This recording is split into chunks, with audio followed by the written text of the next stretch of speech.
Balance of payment, और साथ में इसके आता है फॉरेक्स यानी फॉरेन एक्सचेंज। पर अभी हम जो पार्ट स्टार्ट कर रहे हैं वो कर रहे हैं बैलेंस ऑफ पेमेंट, BOP।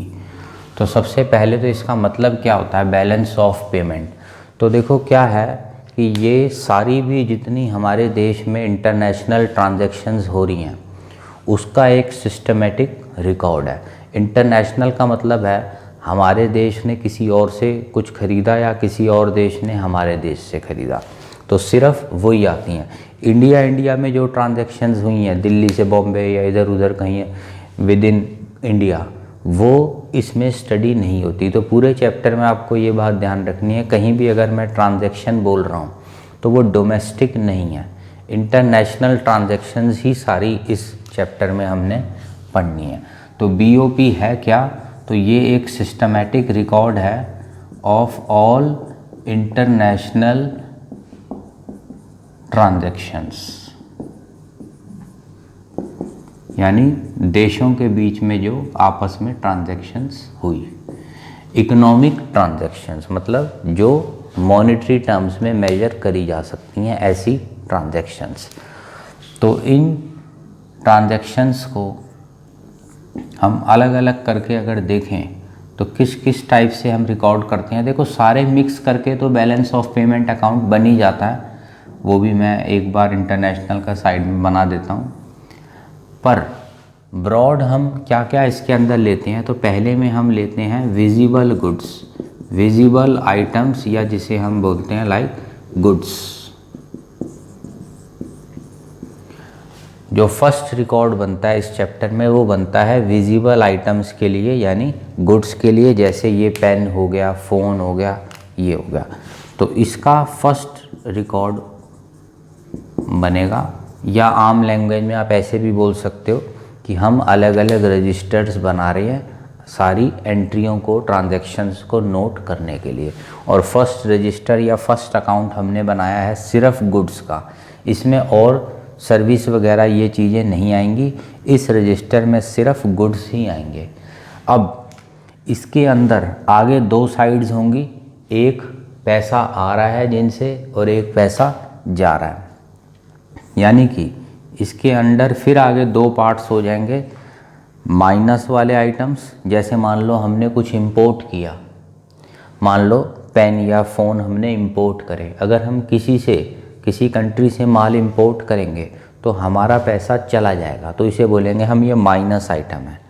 तो इसके अंदर मान लो इंडिया का रिकॉर्ड हुआ, सारे माइनस आइटम्स जोड़ के आया 500, और प्लस आइटम्स हमने जोड़े तो वो आया सिर्फ 300। यानी कि विजिबल आइटम्स का इस वक्त इंडिया में जो नेट रिकॉर्ड है वो चल रहा है -200। तो ये हो गया हमारा फर्स्ट रजिस्टर आम लैंग्वेज में, या फर्स्ट रिकॉर्ड या फर्स्ट अकाउंट गुड्स का। सिर्फ गुड्स ही आएंगे, जैसे मैंने बताया विजिबल आइटम्स जो हो गए पेन, फ़ोन, ये सब, ठीक है। तो इसको हम बोलेंगे कि हमारा जो नेट अकाउंट चल रहा है विजिबल आइटम्स का नेट, वो चल रहा है इस वक्त -200। बैलेंस ऑफ विजिबल आइटम्स, यानी इसका जो नेट बैलेंस चल रहा है वो चल रहा है -200। फिर सेकंड रजिस्टर या सेकंड रिकॉर्ड बनेगा इनविजिबल आइटम्स, ये ब्रॉड नाम है इसका, इनविजिबल आइटम्स। इसके अंदर फिर कई चीज़ें आ गई, जैसे फर्स्ट आ गया इसमें सर्विसेज, बैंकिंग, इंश्योरेंस, ये सब।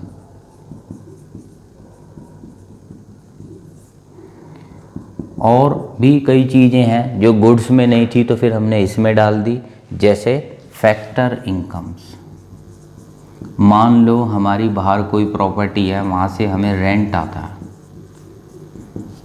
तो वो इस कैटेगरी में आ गया। ऐसे ही मान लो बाहर कोई हमारा रिश्तेदार है, उसने हमें गिफ्ट कर दिए, ऑनलाइन पैसे ट्रांसफ़र कर दिए यहाँ पे, बच्चा वहाँ रहता है, पेरेंट्स यहाँ रहते हैं, या रिवर्स कर सकते हो, कोई रिश्तेदार वहाँ है, बच्चे यहाँ हैं, पेरेंट्स यहाँ है, कुछ भी इस टाइप की ट्रांजैक्शन, यानी जिसे हम बोलते हैं ट्रांसफ़र इनकम, कोई बाहर से आ गई, ट्रांसफ़र इनकम कोई बाहर से आई गई जो भी है, जैसे इसके अंदर होता है माइनस प्लस, इसके अंदर भी इन सब आइटम्स का हम एक माइनस का कॉलम बनाएंगे और एक प्लस का। मतलब इन तीनों चीज़ों से जब पैसा आया तो प्लस मान लो 600, और पैसा गया मान लो ये गया 700, तो माइनस। तो इसका अगर हम नेट निकालें, इनविजिबल आइटम्स का नेट हमारे देश का चल रहा है -100। तो ये अभी मैं आइडिया बता रहा हूँ किस टाइप का हमारा BOP तो एक ब्रॉड वर्ड हो गया, ऑल ट्रांजैक्शंस। इसके अंदर कैसे छोटे छोटे रजिस्टर बनते हैं या अकाउंट्स बनते हैं, तो पहला गुड्स का, फिर इनविजिबल आइटम्स का, तीसरा रिकॉर्ड जो हमारा बनता है वो बनता है एसेट्स एंड लायबिलिटीज़ का।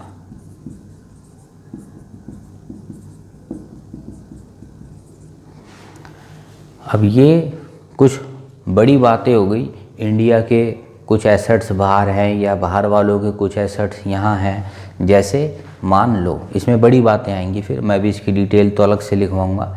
मान लो इंडिया की एक कंपनी है रिलायंस कंपनी, उसने बाहर अब्रॉड में कहीं कोई कंपनी ही पूरी खरीद डाली, तो वो फिर इस कैटेगरी का एग्जांपल होगा। इसमें भी वही होगा, कुछ चीज़ों से पैसा हमारा माइनस हो रहा होगा, हम वहाँ जाके कंपनियाँ खरीद रहे हैं तो यानी हमारा पैसा माइनस हो रहा है, और वो लोग अगर यहाँ से कुछ खरीद रहे हैं तो बदले में हमें पैसा दे रहे हैं, तो वो पैसा आ रहा है, इनफ्लो हो रहा है प्लस।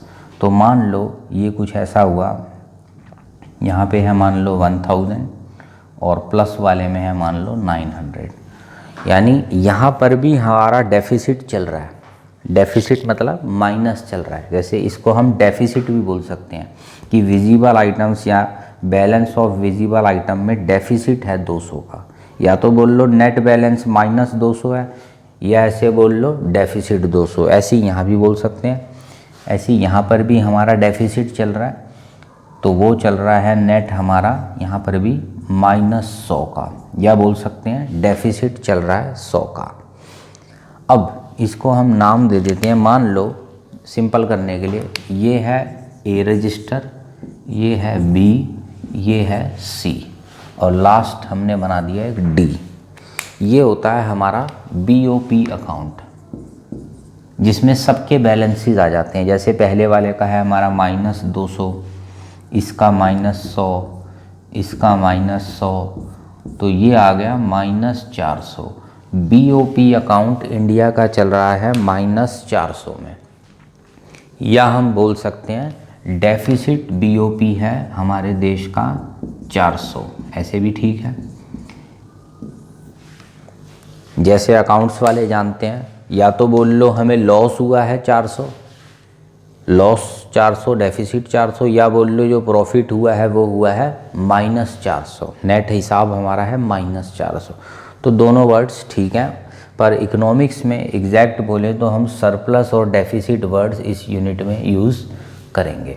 तो ये मैंने आपको इंट्रोडक्शन दिया क्या क्या इस चैप्टर में है होता है, और इसी से ही बड़ा सिंपल चैप्टर है, फास्ट हम थोड़ी इसकी और डिटेल अभी कर लेते हैं। तो पहला क्वेश्चन आता है, तो नोट करके लिख लो, इम्पॉर्टेंट बातें हैं ये। A और B को अगर हम ज्वाइन कर दें तो ये आ जाता है हमारे देश का करंट अकाउंट। यानी इस वक्त अगर मैं देखूं तो हमारा करंट अकाउंट बैलेंस है -200 और -100, -300, या इसे बोल सकते हैं हम करंट अकाउंट डेफिसिट 300। और जो ये C आइटम है, A और B का जॉइंट तो हो गया करंट, C आइटम हो गया हमारा कैपिटल अकाउंट। कैपिटल अकाउंट में भी चल रहा है हमारा डेफिसिट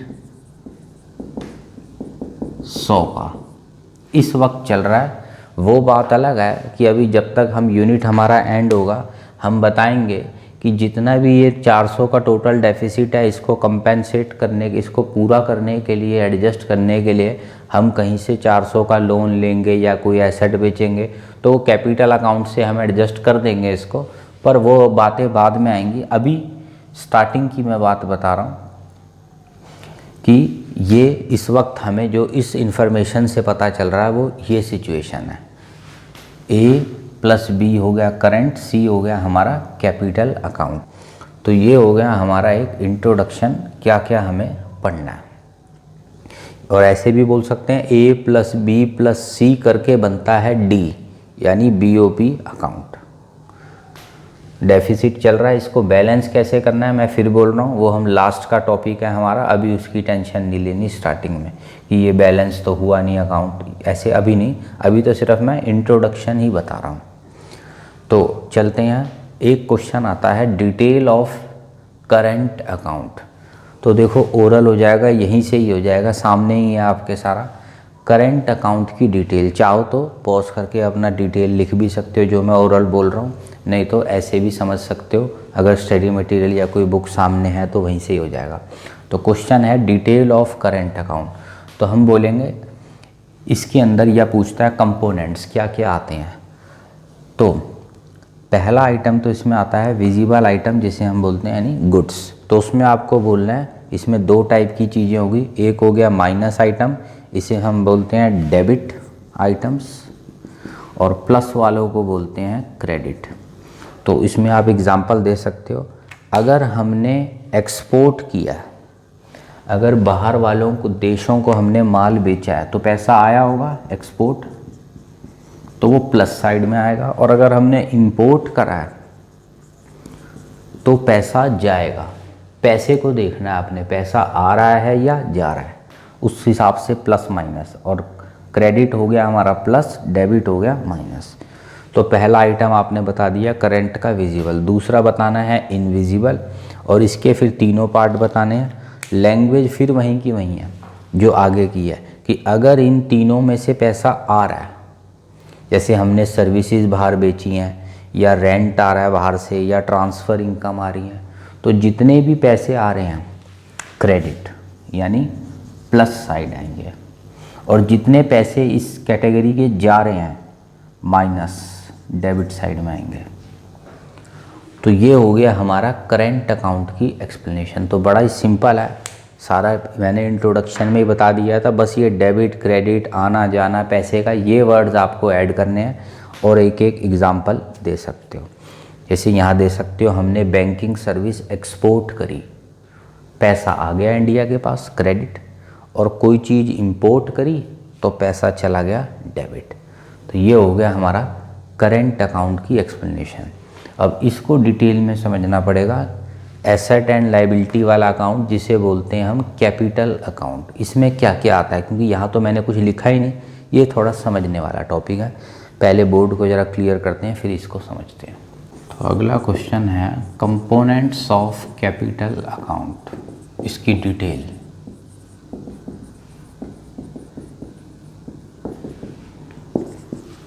तो पहला पार्ट है इसमें बोरोइंग्स या लेंडिंग्स। मान लो हमने किसी देश से पैसा बोरो करा है, हमने बोरो करा है, तो बताओ पैसा आ रहा है या जा रहा है। हमने पैसा किसी से बोरो करा है तो पैसा तो आ रहा है, यानी अगर हम किसी से बोरो कर रहे हैं तो इनफ्लो हो रहा है, पैसा आ रहा है, तो ये आएगा क्रेडिट आइटम में।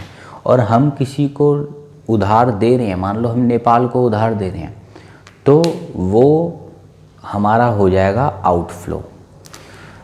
पर एक बात और है, कैपिटल अकाउंट में जैसे मैंने अभी लिखा था एसेट्स एंड लायबिलिटीज़ पे इम्पैक्ट डालता है। तो देखो बोरोइंग्स कर रहे हो तो इससे हमारी जो लायबिलिटीज़ हैं देश की वो बढ़नी है। ऐसी जो लैंडिंग्स हैं, एग्जाम्पल मैंने बताया, हमने लोन दिया नेपाल को, ठीक है, शॉर्ट में आप लोग लिख भी सकते हो ये बातें। यहाँ तो हमने लोन लिया था, अब इसमें लिख सकते हो हमने नेपाल को लोन दिया, तो हमारा तो पैसा चला गया, आउटफ्लो ऑफ मनी, पूरा लिख देता हूँ, आउटफ्लो ऑफ मनी, ये था इनफ्लो ऑफ मनी। तो ये हो गया हमारा डेबिट आइटम।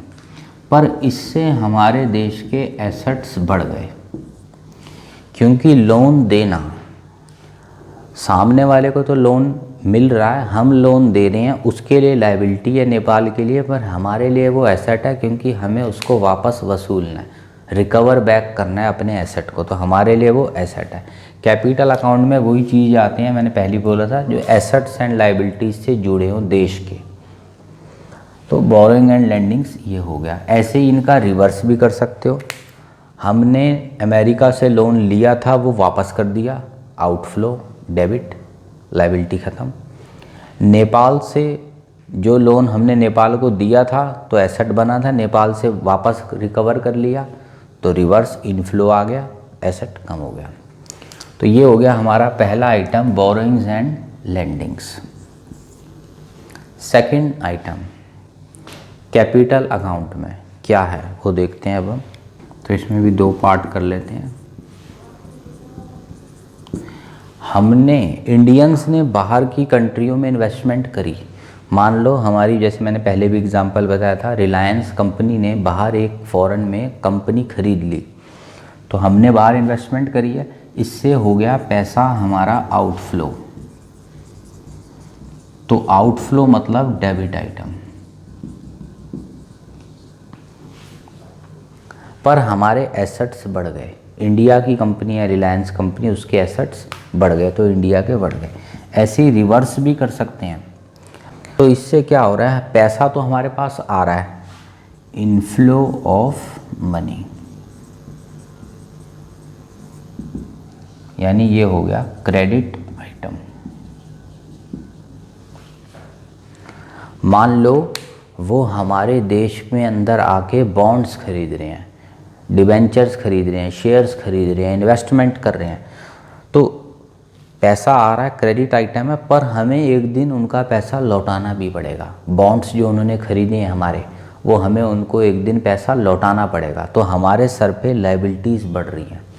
यहाँ एसेट्स बढ़ रहे थे, और जैसे मैंने बताया जब वो हमारे यहाँ आके बॉन्ड्स खरीद रहे हैं तो हमारी लायबिलिटीज़ बढ़ रही हैं। तो ये सारे पॉइंट्स में एक बात कॉमन है, हमारे एसेट्स लायबिलिटीज़ पे इम्पैक्ट पड़ता है। तो ये हो गया हमारा इन्वेस्टमेंट्स। अब इन्वेस्टमेंट्स भी आगे दो टाइप की होती हैं, यहाँ लिखने की ज़रूरत नहीं है, वैसे ही पता हो अगर अलग से कभी पूछ ले, यहाँ तो इतना ही लिखना है। एक होती है फॉरेन डायरेक्ट इन्वेस्टमेंट, ओरली बता देता हूँ, और एक होती है पोर्टफोलियो इन्वेस्टमेंट। अब फॉरेन डायरेक्ट इन्वेस्टमेंट FDI, मान लो हमने बाहर की कोई कंपनी पूरी ही खरीद ली, उसके कंट्रोलर हम बन गए। जैसे मान लो इंडियन रिलायंस कंपनी ने अब्रॉड में किसी कंपनी के 70% शेयर्स खरीद लिए, तो कंट्रोलर तो अब हमारी रिलायंस कंपनी इंडिया वाली कंपनी बन गई, क्योंकि 51% से ज़्यादा खरीद लिए तो फिर कंट्रोलर बन जाता है। उसे बोलते हैं हम FDI, foreign direct investment. Controller जब बन जाए, और मान लो अगर हमारी इंडियन कंपनी 1 या 2% शेयर खरीदती फॉरेन में किसी कंपनी के, तो उससे हम कंट्रोलर नहीं बन पाते, पर इन्वेस्टमेंट तो हमने करी है, उसको हम बोलते फिर पोर्टफोलियो इन्वेस्टमेंट। ठीक है, मैं शॉर्ट में एक बार लिख देता हूँ यहाँ पे। एक मैंने बताई डायरेक्ट इन्वेस्टमेंट, और एक बताई पोर्टफोलियो इन्वेस्टमेंट।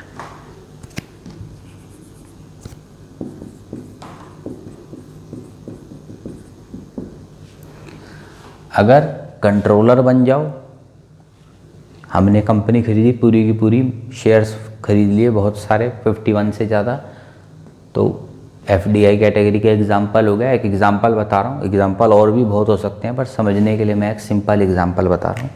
और हमने 1-2% शेयर्स खरीदे, तो वो हो गया हमारा portfolio investment.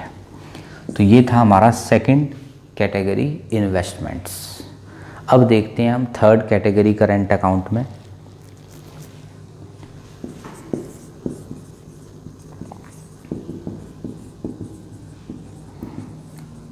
Change in foreign exchange reserves. अब देखो, गवर्नमेंट के पास कुछ फॉरेन एक्सचेंज रिजर्व्स होते हैं, तो इन रिजर्व्स के अंदर फॉरेन करेंसी हो सकती हैं, डॉलर, पाउंड, ये सब, गोल्ड हो सकता है, ये सब। तो क्या होता है, एक देश अपनी सेफ्टी के लिए कि कभी कोई बुरा वक्त ना आ जाए। जैसे हम लोग एक गुल्लक बनाते हैं घर में कि भाई कभी कोई इमरजेंसी हो जाए तो इसमें से हम पैसे निकाल के यूज़ कर सकते हैं। ऐसे ही हम देश की जो रिज़र्व्स हैं वो सेफ्टी के लिए होते हैं। कभी कोई बुरा वक्त आ जाए, कुछ हमें माल इंपोर्ट करना है, हमारे पास कोई पैसे ना हो, तो ये डॉलर्स का, पाउंड्स का, फॉरेन करेंसियों का, गोल्ड भी इजीली बिक जाता है, वो भी उसका स्टॉक रखते हैं हम। तो इन रिज़र्व्स का, आम लैंग्वेज में गुल्लक का बढ़ाना या कम करना, वो भी इसी में ही आता है, क्योंकि ये हमारे एसेट्स हैं देश के। ठीक है, तो ये लिख सकते हो, ये हैं हमारे फाइनेंशियल एसेट्स। तो अब मान लो गवर्नमेंट ये खरीद रही है रिजर्व्स, परचेज दीज रिजर्व्स। ठीक है, एग्जाम्पल मैंने मान लिया गोल्ड। गवर्नमेंट गोल्ड खरीद रही है, एसेट तो बढ़ रहा है, वो बात ठीक है, पर पैसा आउटफ्लो हो रहा है, आउटफ्लो ऑफ मनी। तो ये आएगा हमारा डेबिट साइड में। ऐसे ही मान लो कभी हमें पैसे चाहिए तो हम इन रिजर्व्स को बेच भी सकते हैं। गवर्नमेंट सेल दीज रिजर्व्स, तो ये हो गया इनफ्लो ऑफ मनी, और इनफ्लो होगा तो वो आएगा क्रेडिट साइड में। जब हम खरीदते हैं रिजर्व्स, एसेट्स बढ़ जाते हैं, जब हम बेचते हैं रिजर्व्स, एसेट्स कम हो जाते हैं। तो ये था हमारा कैपिटल अकाउंट। तो अभी हमने करंट अकाउंट की सारी डिटेल कर ली और कैपिटल अकाउंट की भी सारी डिटेल कर ली। ये बात सब में कॉमन है, अगर पैसा आ रहा है तो वो क्रेडिट साइड में आएगा और पैसा जा रहा है तो वो डेबिट साइड में आएगा। और शॉर्ट मैंने लैंग्वेज भी लिखा दी, पहले यही पढ़नी है, यही नोट करनी है। इसके बाद जब स्टडी मटेरियल या कोई बुक खोलोगे तो बस थोड़ी सी इसी को एक्सपेंड कर रखा होता है, चीज़ सिर्फ इतनी सी है। तो आज की क्लास में हम यहीं तक रखते हैं। Current account, capital account board का भी एक इम्पॉर्टेंट क्वेश्चन है, तो इसको आप यहीं तक आज अच्छी तरह से समझो। नेक्स्ट क्लास में हम बचा हुआ टॉपिक देखते हैं। ठीक है, थैंक यू।